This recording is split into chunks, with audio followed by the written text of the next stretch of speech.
오늘은 경에 좌우로 치우치지 않는 데 있습니다 라는 제목으로 함께 말씀을 나누도록 하겠습니다. 오늘 말씀은 어제 이어서 계속해서 하나님과 이스라엘 백성 간의 두 번째 논쟁에 속한 말씀입니다.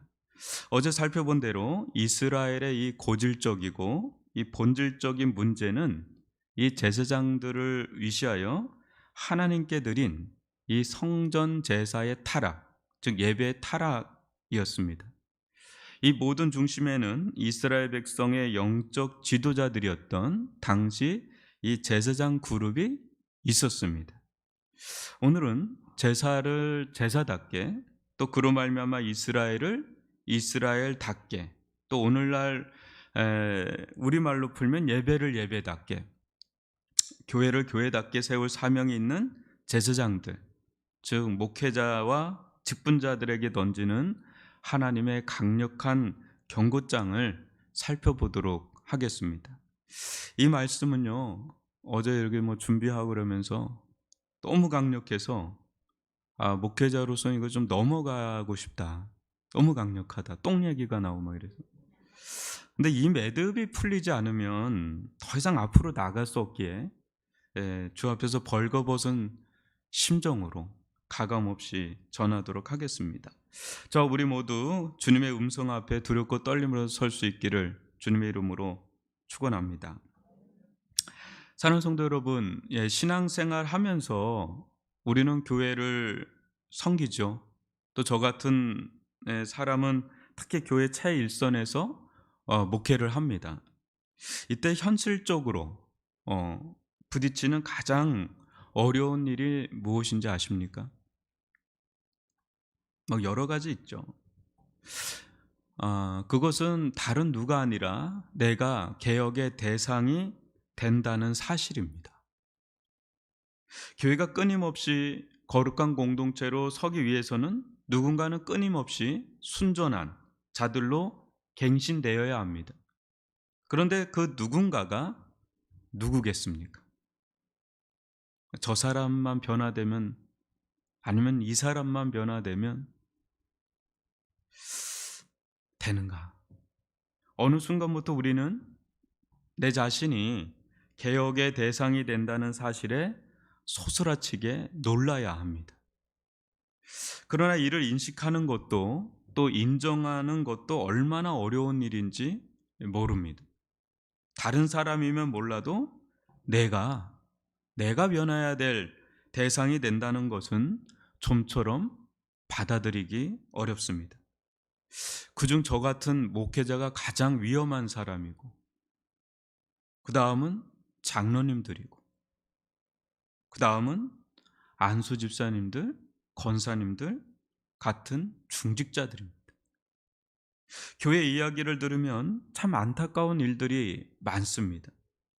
보통 교회를 성장시키고 부흥시킬 좋은 목사님을 청빙하려 애를 씁니다. 그래서 그런 목사님을 모색하여 모셔옵니다.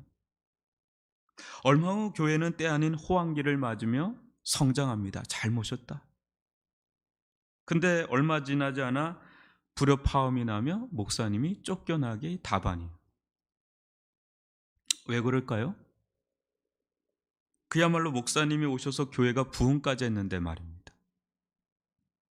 이유는 여러 가지 있겠지만 정체된 교회가 성장하고 부흥되려면 무엇인가 누군가 변화되어야 하는데, 그죠? 그 대상이 다름 아닌 기존 성도들, 특히 장로님들일 경우가 많기 때문에 그래요. 장애를 통과해야 되잖아요. 그죠? 이때 겉으로 볼 때 교회는 성장하는데 속으로는 목사님과 장로님들 사이에 갈등의 골이 깊어집니다.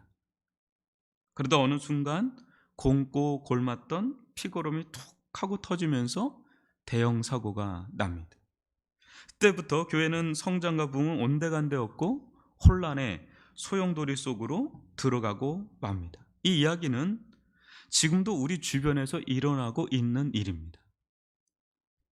먼 얘기가 아니에요. 개혁의 대상이 누구냐? 다른 사람이면 좋겠지만 그것이 나라고 할 때 그때부터 말은 달라집니다. 하나님 말라기 선지자를 통해 이스라엘 백성을 회복시키길 원하셨습니다. 그때 악성 종양 같은 그룹을 먼저 가감하게 제거하기에 이릅니다. 여러분, 말라기서 2장 1절 오늘 같이 읽어봅니다. 너희 제사장들아 이제 너희에게 이같이 명령하노라. 하나님의 이스라엘의 총체적인 난국의 주범으로 제사장들을 주목합니다. 너희들이 이스라엘이 맞이하는 이 모든 문제의 중심에 서 있다는 겁니다. 콕 찍어서 말씀하시니 당사자들로서는 받아들이기 힘든 말씀. 너 때문에. 너무 힘들죠. 너무너무 힘들죠. 그러나 우리가 알아야 할 것은 이는 경고이기에 아직까진 소망이 있습니다. 잘 듣고 유턴만 하면 소망이 있습니다.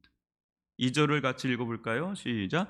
만군의 여호와가 이르노라 너희가 만일 듣지 아니하며 마음에 두지 아니하여 내 이름을 영화롭게 하지 아니하면 내가 너희에게 저주를 내려 너희의 복을 저주하리라. 내가 이미 저주하였나니 이는 너희가 그것을 마음에 두지 아니하였음이라. 아멘. 여러분, 당시 이스라엘의 제사장들의 문제가 무엇이었습니까? 뭐예요? 하나님의 말씀을 듣지 않은 거죠.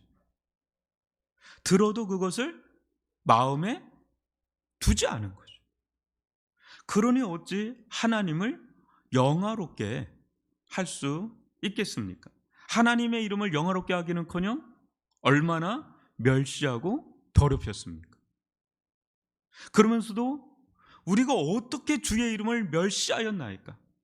우리가 어떻게 주를 더럽게 하였나이까? 이런 말만 되풀이하지 않습니까? 가장 영적이어야 할 이 제사장들부터 이 지경으로 타락하였으니 일반 백성은 말할 것도 없는 그런 상황입니다. 이에 하나님은 다른 누군가가 아닌 먼저 제사장들을 핀셋으로 콕 찝듯이 타겟팅해서 저주합니다. 저주의 내용이 무엇입니까? 내가 너희에게 저주를 내려 뭐예요? 너희의 복을 저주하리라. 여러분, 제사장들의 복은 뭐예요? 이스라엘 백성을 향해 특별히 복을 선포하는 존재가 제사장들이죠. 여러분, 민수기 26장 22절 27절 교독으로 읽어봅니다.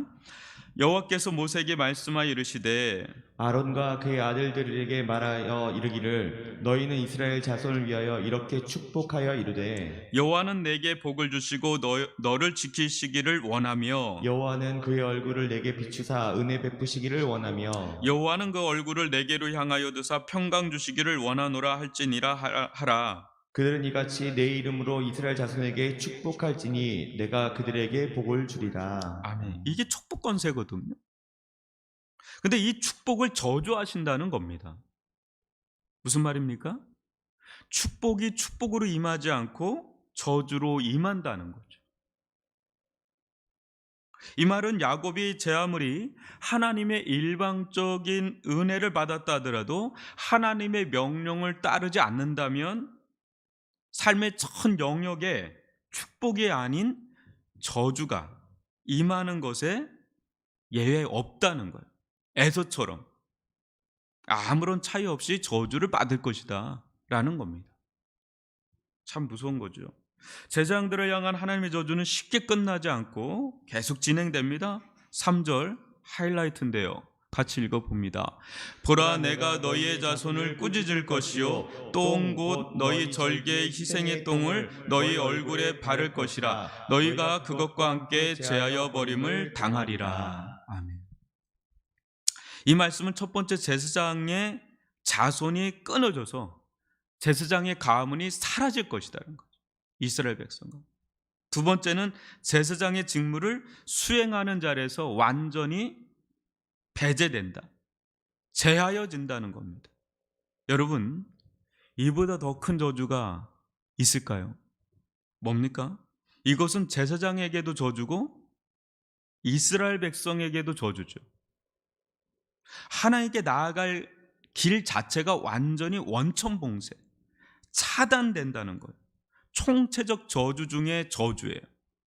한마디로 하나님이 완전 성전문을 닫겠다는 거죠.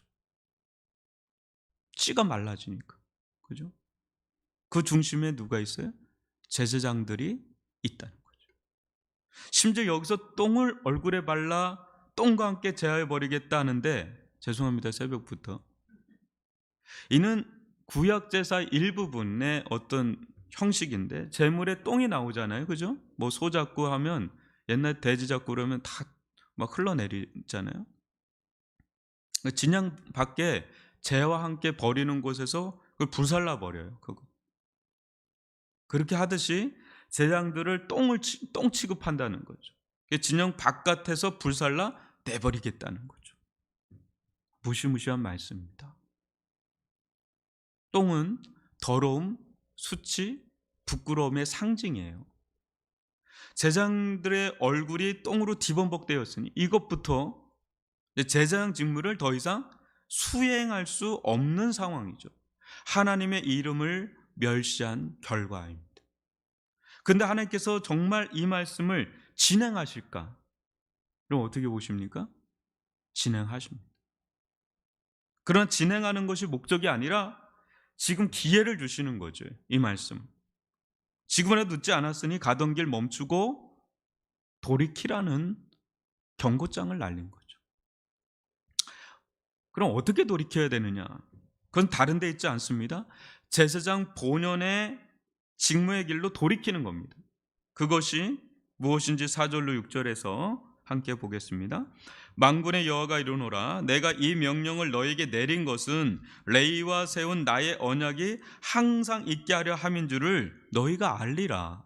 레이와 세운 나의 언약은 생명과 평강의 언약이라. 내가 이것을 그에게 준 것은 그로 경외하게 하려 함이라. 그가 나를 경외하고 내 이름을 두려워하였으며 그의 입에는 진리의 법이 있었고 그의 입술에는 불의함이 없었으며 그가 화평함과 정직함으로 나와 동행하며 많은 사람을 돌이켜 죄악에서 떠나게 하였느니라.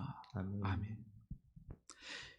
이스라엘 제사장들이 돌아가야 할 곳은 어디예요? 돌이켜야 할 곳은 어디예요? 하나님과 레위 지파와 맺은 레위 언약입니다.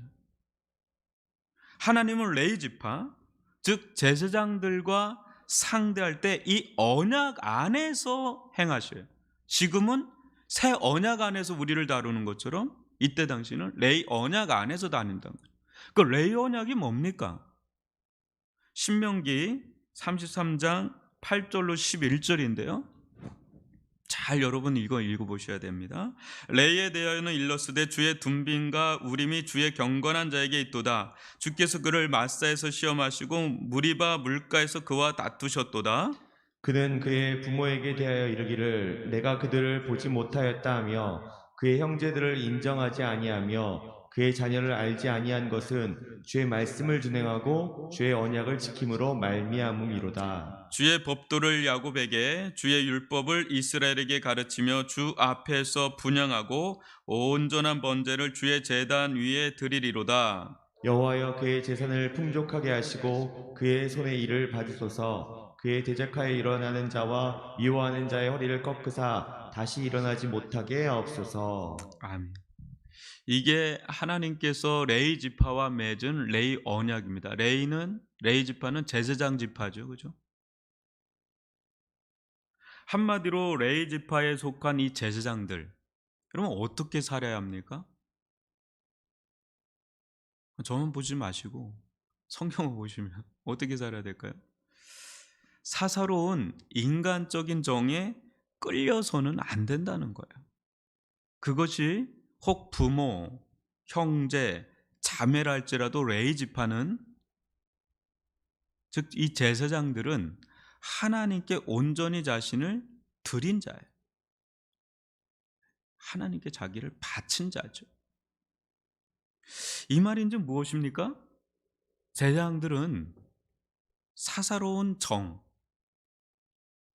사람의 눈치 봐가면서 하나님의 말씀을 전해서는 안 된다는 거예요. 타협하면 안 된다는 거예요. 세상이. 제사장들이 눈치 보아야 할 분은 오직 한 분, 하나님이십니다. 거룩한 눈치만이 제사장들에게 요구되어지는 덕목입니다. 이 두렵고 떠는 경건한 자세가 무너지기 시작할 때부터 제사의 타락이 시작하고 제사의 기능이 상실되기 시작하면 하나님을 경외하는 데서 떠나 하나님을 업신여기고 멸시하고 더럽기까지 하는 일들이 공동체의 독버섯처럼 퍼지게 됩니다. 영적으로 세워지는 것은 오랜 시간이 걸려도요, 무너지는 것은 순식간이에요. 40년, 50년 돼도 코로나19 이거를 방어하는데 힘들어요. 구력이, 신앙의 구력이 뭐 몇십 년 됐는데도 여지없잖아요.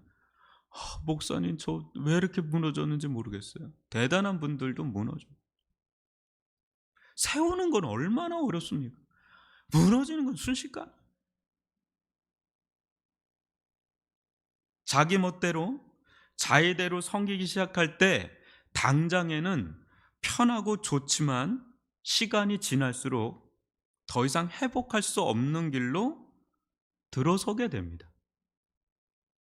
이때 하나님의 은혜의 손길은 거두어져 가고 하나님의 저주와 진노와 심판이 그 손길이 어두운 그림자처럼 드려지게 돼요.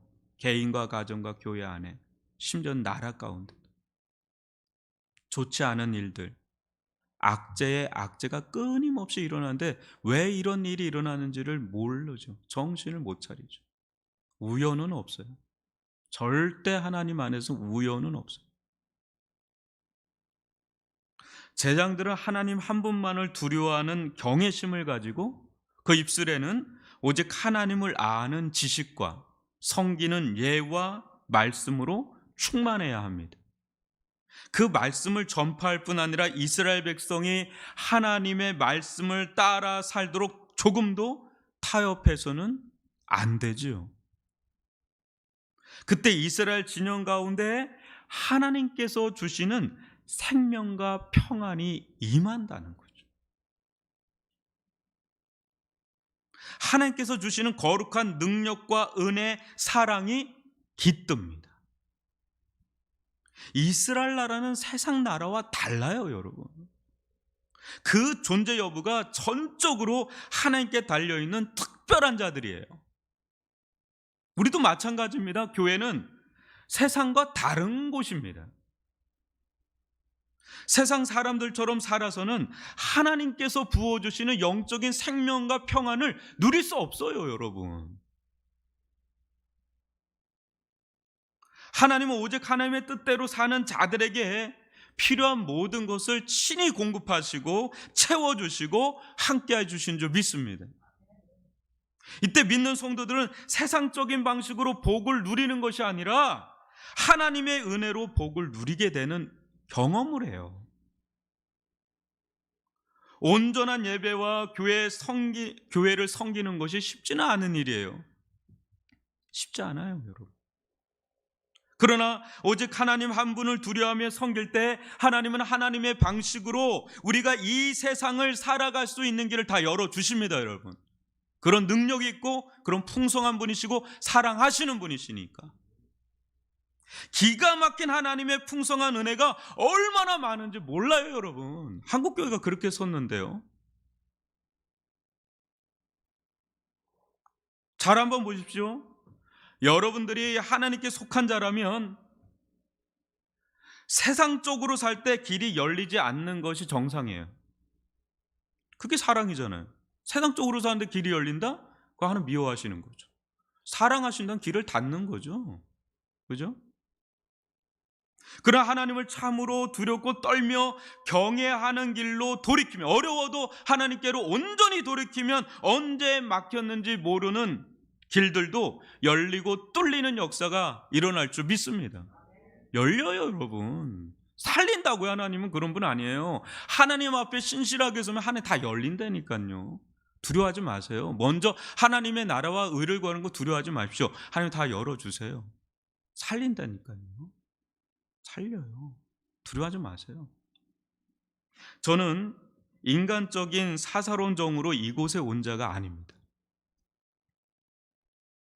저는 여러분을 향해 주님의 위로와 평강, 또 구원과 소망, 치유와 회복의 말씀을 전해야 되지만 때때로 여러분을 향해 하나님의 사자로서 죄를 책망하고 훈계하고 촉구하는 말씀도 전해야 합니다. 저를 그렇게 바라봐 주세요. 좋은 말 해주고 싶죠. 저는 근본 여러분에게 속한 자가 아닙니다. 저는 근본 하나님께 속한 자로 이 공동체에 주의 종으로 보냄을 받은 자입니다.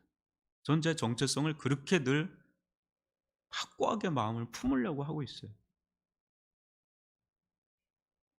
그러기에 저는 여러분들에게 하나님의 말씀을 조금도 가감 없이, 조금도 타협 없이 전해야 합니다. 그것이 하나님께는 영광이 되고 여러분이나 저에게는 복이 됩니다. 생명과 평안이 됩니다. 그러니 제발 저에게 간청해 주십시오. 왜 달콤한 말만 전하느냐고, 왜 듣기 좋은 말만 전하느냐고 그러시면 아니 되옵니다. 우리가 정말 하나님 앞에 두렵고 떨며 서도록 가감없이 주의 말씀을 전해 주십시오. 책망이 필요하면 책망하십시오. 회개가 필요하면 회개를 촉구하십시오. 그것이 당신이 해야 될 사명입니다. 그렇지 않으면 당신은 이곳에 있을 이유가 없는 사람입니다. 우리를 저주로 내몰 생각이십니까? 보십시오. 우리 안에 일어나는 일들을 말입니다. 그러니 우리가 어디서 어떻게 잘못된 것인지 적발하여 회개토록 하십시오. 그것이 당신이 이곳에 있을 이유입니다. 하나님의 말씀을 가감없이 전하십시오. 이렇게 저에게 간청해 주십시오. 제가 그렇게 못할 때 왜 이렇게 달콤한 듣기 좋은 말만 우리 마음을 살려고 그러는 거냐고 가감없이 전하십시오. 듣기 싫어도 들어야 될 건 들어야 됩니다 하면서 저에게 간청해 주십시오. 한 명도 없지만 그렇게 해주세요. 앞으로는. 아멘입니까? 아멘이 안 나와요. 저는 이곳에 있으나 어느 곳에 있으나 이 길을 가야 할 자입니다. 그렇게 부름을 받은 자입니다. 그러나 그것이 진정 교회가 살 길이라 믿습니다. 하나님의 말씀을 인본주의, 상대주의, 각종 세속주의로 전한 제장들의 말로를 한번 보십시오. 7절로 9절입니다. 제장들의 입술은 지식을 지켜야 하겠고 사람들은 그의 입에서 율법을 구하게 되어야 할 것이니 제장은 만군의 여호와의 사자가 됨이거늘 너희는 옳은 길에서 떠나 많은 사람을 율법에 거스리게 하는도다. 나 만군의 여호와가 이르노니 너희가 레위의 언약을 깨뜨렸느니라. 너희가 내 길을 지키지 아니하고 율법을 행할 때에 사람에게 치우치게 하였으므로 나도 너희로 하여금 모든 백성 앞에서 멸시와 천대를 당하게 하였느니라 하시니라. 아멘. 현재 한국 교회 상황에서 후임자로 청빙받아간 목사님들이 소신껏 여러분 주의 말씀을 전할 수 있다고 보십니까? 예? 개혁의 대상자가 만약 오랫동안 교회를 지켜온 장로 그룹이나, 죄송해요 자꾸 제가 이렇게 하는 건 우리 교회가 그런 게 아니라 그냥 전체적인 데서 문제가 있는 부분이 있기 때문에 하는 얘기로 여러분들 아시고 저한테 뭐라 그러지 마세요. 장로 그룹이나 특정 그룹이라 하면 어떻게 해야 될까요? 목회자는 죽을 각오를 하고 전해야 할까요? 아님 오랜 시간 참으면서 적정 수준의 말씀을 전해야 할까요? 딜레마입니다. 그죠? 그럴 때 교회가 변화가 없으면 없는 대로 목회자는 압박을 받습니다. 아니 당신 불러놓고 성장시키려고 그랬는데 왜 이렇게 못해? 압박을 주고요. 교회가 성장하려면 성장통을 앓죠. 그 진통을 겪는다고 아프다고 또 압박을 받아. 왜 이렇게 우리 아프게 하냐? 아픈 얘기 자꾸 하냐? 어떻게 해야 될까요? 말씀을 가감 없이 전할 수 있을까요? 쉬운 일 아닙니다, 이게. 우리 교회는 그러지 않아서 제가 이 얘기를 하는 거예요. 어디서 이런 얘기를 하겠어요? 장로도 쫙 써 있고 턱 낄겁 있으면 못 합니다, 그렇게. 저는 우리 위례주양교회가 초기이기 때문에 이 얘기하는 거예요, 지금. 그런 분들도 없을 뿐더러 아예 교회가 초기니까 아예 방향을 이렇게 잡자고 해서 지금 전하는 겁니다. 저는 우리 위례중앙교회가 저와 교육자들, 장로님들을 위시해서 우리 안수 집사님들, 권사님들, 집사님들, 성도님들 한 분 한 분이 끊임없이 변화와 개혁의 대상이 되어야 한다고 봅니다. 저부터도 그렇고. 정말 힘들고 어려운 길이에요, 이게.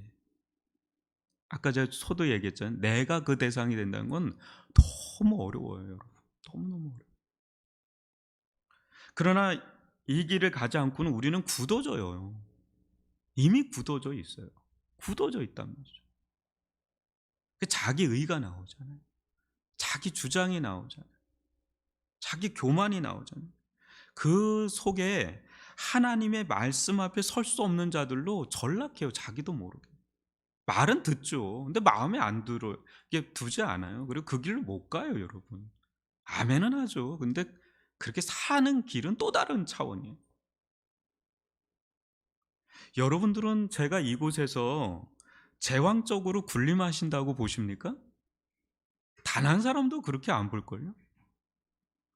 왜냐면 제가 이곳에 와서 할 수 있는 일이 얼마나 있다고 보십니까? 강단에서 이렇게 외치지만 실질적인 교회와 여러분들 삶에 얼마나 제가 할 수 있는 일이 얼마나 있다고 보십니까? 아주 일부분이에요. 주님의 몸된 우리 교회가 정말 예수가 보이는 교회, 예수를 따르는 교회, 예수 그 이름이 부응하는 교회가 되려면 목사 혼자 할 수 있는 일이 얼마나 있을까요? 교회가 목사 혼자 하는 거라면 차라리 쉬워요. 뭐 하나 결정하는 것도 목사가 결정하는 대로 모든 게 다 되지 않아요. 재직회를 걷고 공동회를 걷고 당회를 걷고 다 그 제도가 다 있지 않습니까? 그죠? 안전 핀들이 있잖아요. 쉽지 않아요.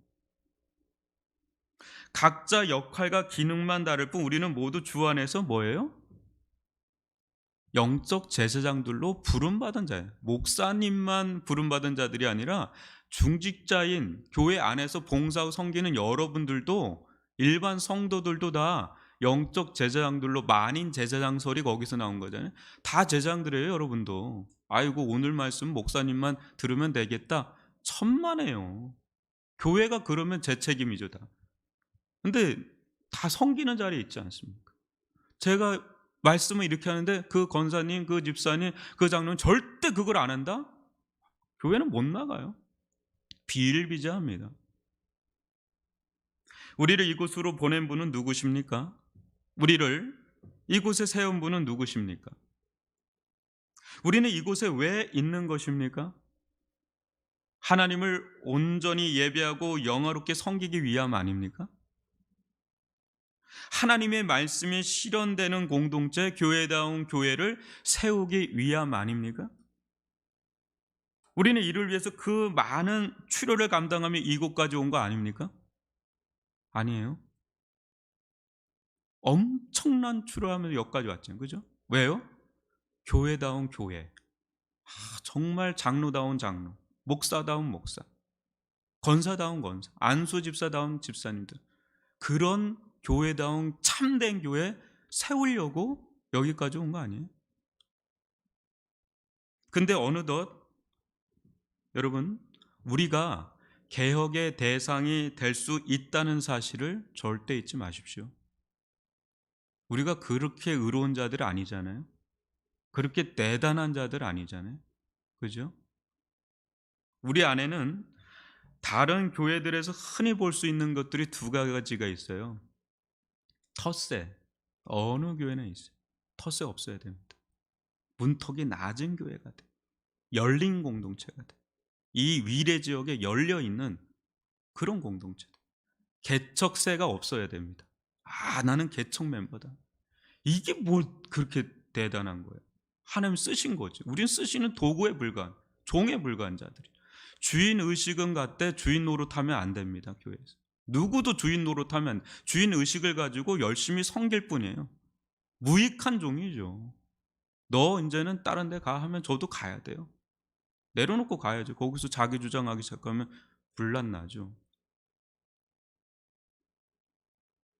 또 우리 안에는 치우침이나 차별이 없어야 됩니다. 지금까지도 그랬지만 앞으로도 우리 교회 중직자들, 특히 장로님들부터 절대적으로 사회적 위치, 세상의 어떤 교회 개척 멤버라는 그런 이유만으로는 세우지 않아야 됩니다. 그게 기준이 될 수가 없어요. 정말 하나님 앞에 목회자만큼이나 성경과 신학, 인격과 신앙, 교회의 섬김에 있어서 지혜, 충성됨이 있어야 돼요. 그래야 하나님께 영광이 되고요. 교회와 본인에게도 그게 복이 돼요. 그렇지 않으면 직분을 안 받는 게 더 나을 정도예요. 정말 여러분, 저도 그렇고 되게 두려운 얘기예요.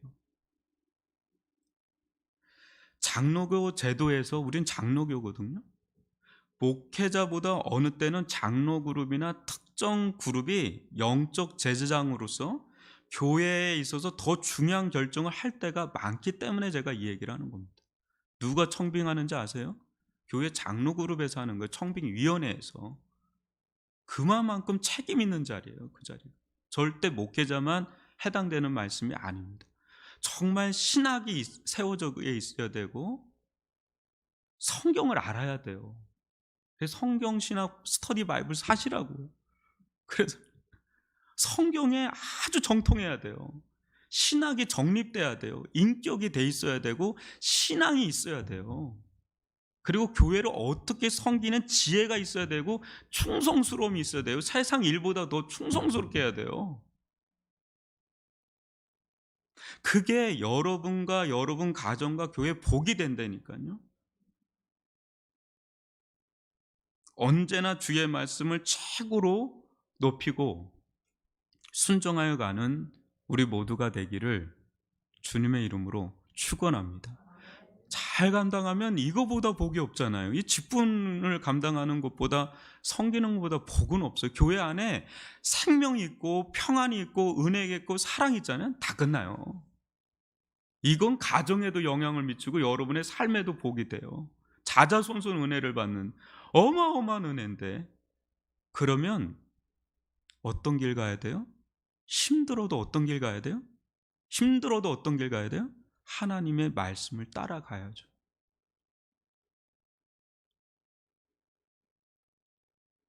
여러분, 제가 강하게 해도 여러분 양해를 구해 주시고 사사로이 얘기하지 않는 것이 말고 우리 교회가 정말 영적으로 황골탈퇴를 해야 되는 부분들을 가감하게 할 때 여러분 따라와 주시기 바랍니다. 아플 거예요. 근데 그거 하지 않으면 하나님의 은혜를 누릴 수가 없어요.